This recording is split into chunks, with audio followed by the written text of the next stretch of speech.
আসসালামু আলাইকুম। Internal audit lab by Nowshin চ্যানেলে আপনাদের সবাইকে আমন্ত্রণ জানাচ্ছি। গত ভিডিওতে আমরা দেখেছিলাম যে সার্টিফাইড ইন্টারনাল অডিটর এই সার্টিফিকেশনটা কি এবং কেন আপনি হবেন একজন সার্টিফাইড ইন্টারনাল অডিটর। আজ ভিডিওতে আমাদের মেইন টপিক হচ্ছে আপনি কিভাবে হতে পারেন একজন সার্টিফাইড ইন্টারনাল অডিটর। তো কথা না বাড়িয়ে শুরু করা যাক। সিআইএ এক্সামের বেসিক্যালি তিনটি পার্ট রয়েছে, পার্ট 1, পার্ট 2 এবং part 3। Part 1 is about essentials of internal auditing, Part 2 is about practice of internal auditing, and Part 3 about business knowledge for internal auditing. একটু ডিটেইলসে যদি যাই, পার্ট 1 এ কি কি রয়েছে। পার্ট 1 এ আপনি পাবেন 125টা কোশ্চেন, যার ডিউরেশন হচ্ছে 150 মিনিট বা 2.5 ঘন্টা। এখানে পরীক্ষার কোশ্চেনগুলো কিন্তু সবই মাল্টিপল চয়েস কোশ্চেন। আচ্ছা, যেই যে জিনিসগুলো কভার করা হয় তার টপিকগুলো এখানে দেওয়া আছে, যেমন foundations of internal auditing, independence and objectivity, proficiency to professional care, quality assurance and improvement program, governance, risk management and control এবং ফ্রড রিস্ক। আর পাশে যে পার্সেন্টেজ গুলো দেখতে পাচ্ছেন, এটা হচ্ছে ওয়েটেজ, মানে কোন টপিক থেকে কত পার্সেন্ট কোশ্চেন এক্সামে আপনারা পাবেন সেই পার্সেন্টেজটা এখানে দেওয়া আছে। পার্ট 2 তে কি আছে? পার্ট 2 তে আছে 100টা কোশ্চেন, যার ডিউরেশন হচ্ছে 120 মিনিট। এখানে যে টপিকগুলো কভার করা হচ্ছে তা হচ্ছে managing the internal audit activity, planning the engagement, performing the engagement, communicating engagement results and monitoring progress. এখানেও আপনি দেখতে পাচ্ছেন যে ওয়েটেজ গুলো পাশে দেয়া আছে। চলে যাই পার্ট 3 তে। পার্ট 3 তেও সিমিলারলি পার্ট 2 এর মতো 100টা কোশ্চেন, 120 মিনিট। এখানে আপনি খেয়াল করলে দেখবেন যে আপনি আসলে গড়ে প্রত্যেকটা প্রশ্নের জন্য 1 মিনিট 20 সেকেন্ড করে টাইম পাচ্ছেন। এখানে যে টপিকগুলো কভার করা হচ্ছে সেটা হচ্ছে business acumen, information security, information technology and financial management. Part 3 তে খুব বেশি জোরদার করা হচ্ছে আইটি সেগমেন্টের উপরে, কারণ আপনি দেখবেন যে ইনফরমেশন সিকিউরিটি এবং ইনফরমেশন টেকনোলজি এই দুটো মিলে প্রায় 45% হচ্ছে কভার করেছে।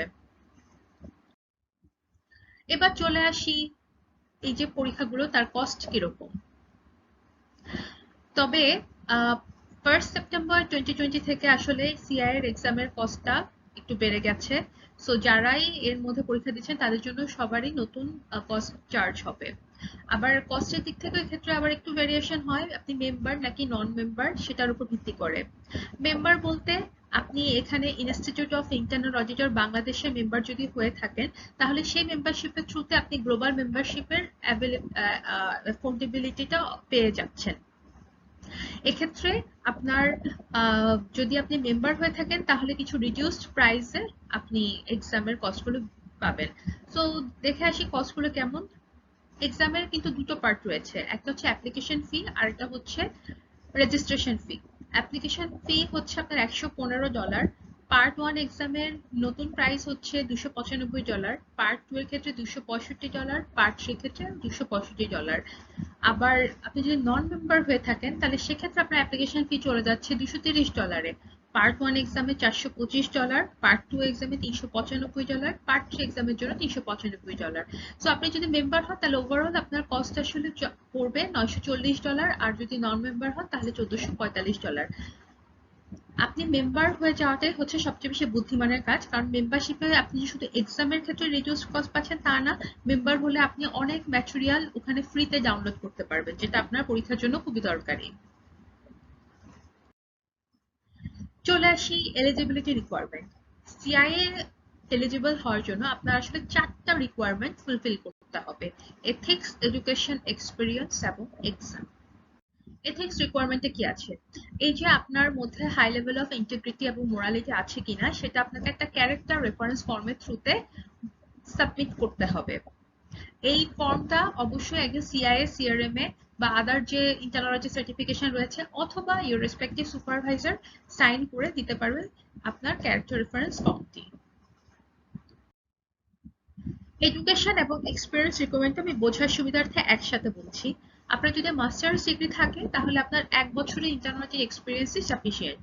আপনি যদি ব্যাচেলর ডিগ্রি থাকে তাহলে আপনার 2 বছরের ইন্টারনাল অডিট এক্সপিরিয়েন্স লাগবে।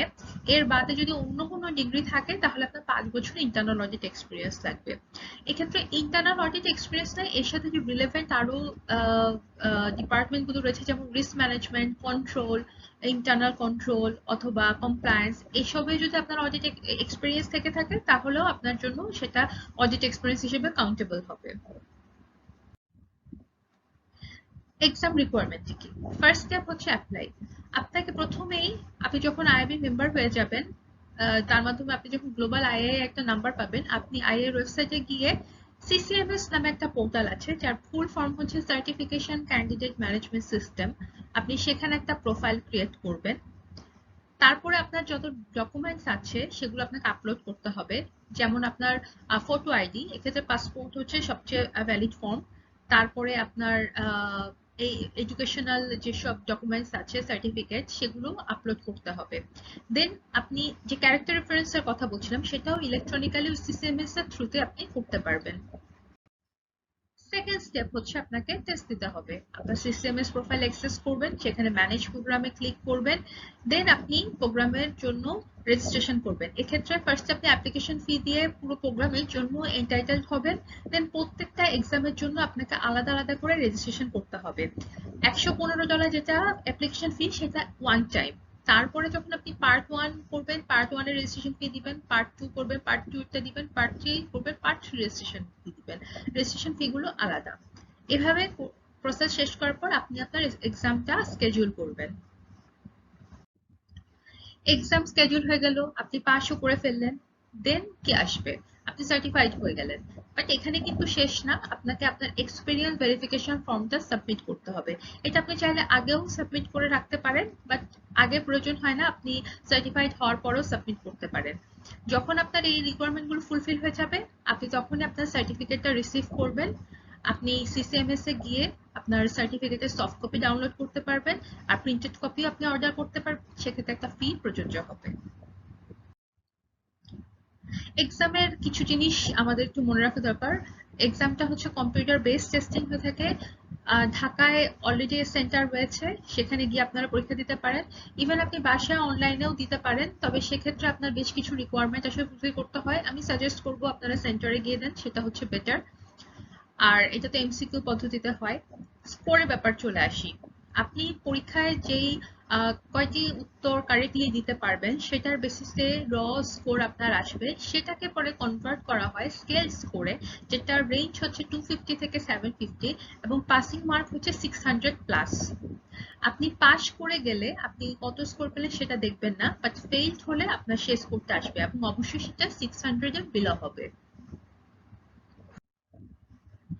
কিছু পয়েন্ট আপনার মনে রাখা দরকার, সেটা হচ্ছে সিআইএ প্রোগ্রামে যখন আপনি অ্যাপ্লিকেশন ফি দিয়ে এনরোল হলেন, তখন আপনার জন্য 3 বছরের একটা উইন্ডো ওপেন হবে। দ্যাট মিনস ওই 3 বছরের মধ্যে আপনাকে প্রত্যেকটা এক্সাম পাস করতে হবে। অনেক সময় দেখা যায় প্রোগ্রাম এক্সটেন্ড হয়ে যায়, 3 বছরে হয় না, সেক্ষেত্রে হার্ডশিপ এক্সটেনশন আছে।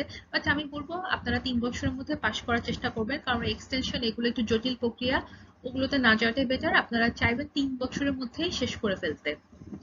যখনই আপনি কোনো পার্ট রেজিস্ট্রেশন করবেন, তারপর থেকে আপনি 180 দিন অথবা 6 মাস সময় পাবেন পুরো এক্সামে বসার জন্য। আপনি চাইলে এক্সাম রিস্কেডিউল করতে পারেন, তবে সেটা অবশ্যই আপনার পরীক্ষার ডেটের 48 আওয়ার্স আগে করতে পারবেন। সেক্ষেত্রে একটা চার্জ প্রযোজ্য হবে, সেটা হচ্ছে $75। আপনি পুরো প্রোগ্রাম উইন্ডোতে বেশ কয়েকবারই যে কোনো পার্ট রিটেক করতে পারেন, বাট সর্বোচ্চ 8 বারের বেশি আসলে রিটেক করা যাবে না।